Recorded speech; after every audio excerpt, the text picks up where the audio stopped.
Selamat malam Birsa, kita mendengarkan tadi pernyataan Presiden Prabowo di acara ulang tahun Golkar yang ke-60 beberapa waktu lalu. Ini menuai pro kontra, menarik perhatian publik. Disebutkan tadi, DPRD pilih bupati itu efisien, begitu bahasa dari Pak Prabowo. Tapi pernyataan ini kemudian menuai pro dan kontra di masyarakat, mulai dari akademisi, civil society juga menyayangkan, merespon dengan menyayangkan pernyataan Presiden Prabowo karena menganggap dengan dipilih oleh DPRD langsung artinya ini hak-hak publik dan demokrasi tercederai karena tidak ada lagi masyarakat bisa memilih langsung kepala daerahnya. Ini akan kami bahas malam hari ini di Dua Sisi bersama saya Dwi Anggia.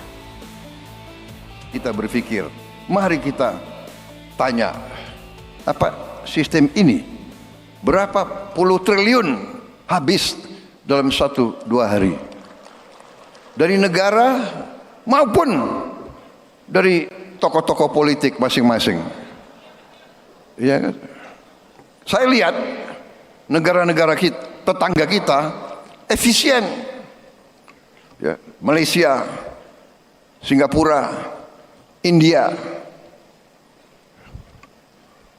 Sekali milih anggota DPRD, sekali milih, ya sudah.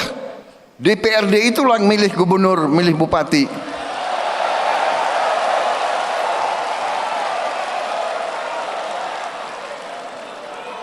Efisien, nggak keluar duit, kayak kita kaya, bener nggak? Uang yang bisa beri makan anak-anak kita, uang yang bisa perbaiki sekolah, uang yang bisa perbaiki irigasi, uang yang bisa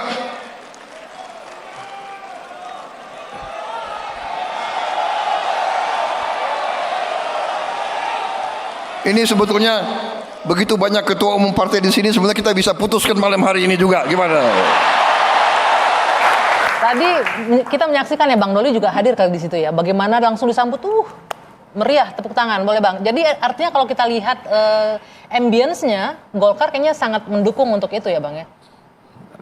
Sebenarnya begini, ya kalau sambutan itu kan kita memang malam itu harus meriah karena perayaan ulang tahun 60 tahun.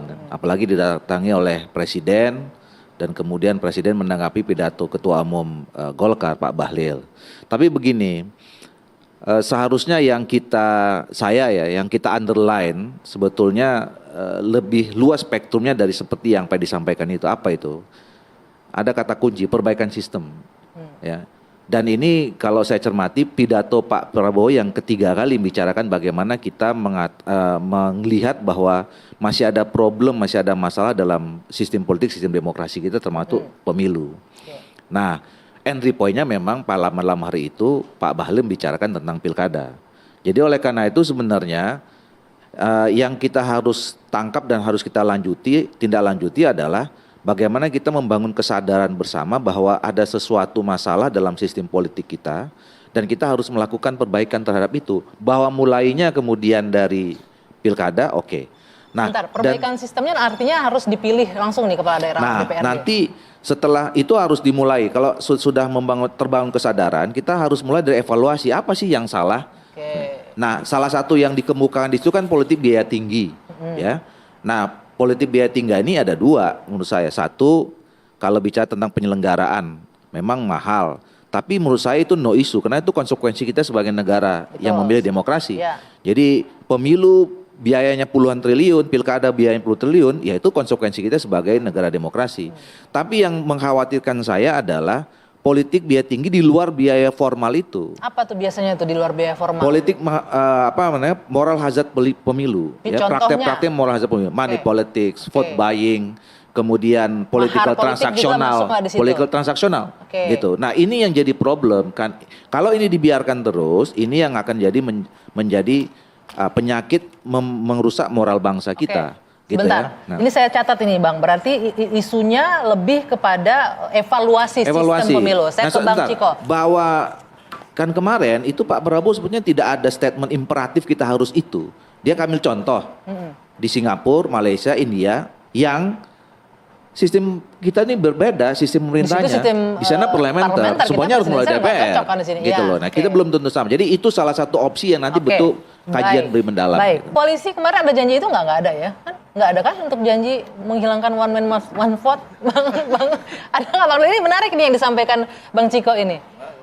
Ya, bahwa ini bagian dari janji politik nggak kemarin ketika di pilkada kemarin turun ke masyarakat bahwa ada one man one vote-nya akan terjamin begitu kan, tapi ternyata ada perubahan evaluasi sistem dengan pemilihan langsungnya malah dihilangkan. Lah iya, jadi artinya kemarin yang kemudian menjadi janji itu kan adalah bahwa kedaulatan rakyat itu tetap kita jaga.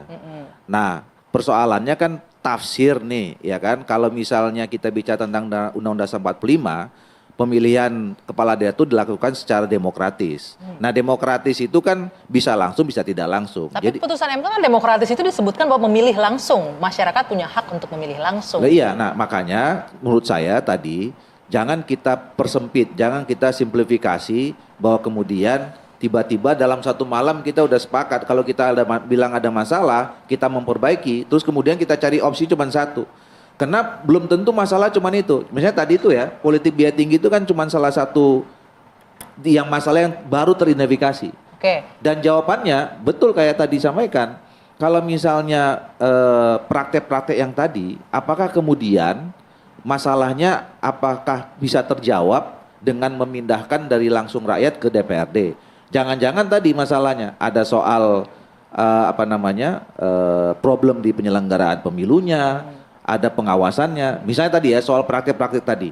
Kita harus jujur mengatakan, baik di Undang-Undang Nomor 7 2017 tentang pemilu maupun Undang 10 2016 tentang pilkada, itu kita sangat minim bicara tentang soal pelanggaran, sanksinya dan segala macam, minim sekali. Ya, kita punya namanya kalau pemilu ada Gakumdu. Oke, ya. Baik. Di situ bicara tentang tindak pidana pemilu. Definisi tentang tindak pidana pemilu saja di undang-undang kita itu masih belum clear. Tidak jelas ya. Nah, artinya ada evaluasi untuk penguatan pengawasan begitu bisa dong masuk ke sana. Nanti mungkin itu menjadi salah satu opsi penyelesaian masalah politik biaya tinggi di samping variabel yang lain. Tahan dulu Bang, baik. Nah ini menarik lagi. Tadi Anda bilang ada isu moral hazard, tidak hanya anggaran yang dikeluarkan pemerintah, tapi ada uang-uang lain yang beredar. Yeah. Apakah dengan memindahkan ke DPRD dijamin itu nggak ada lagi terjadi? Nanti kita bahas ya. Kita jeda dulu sejenak. Dua sisi akan kembali. Kita lihat lagi.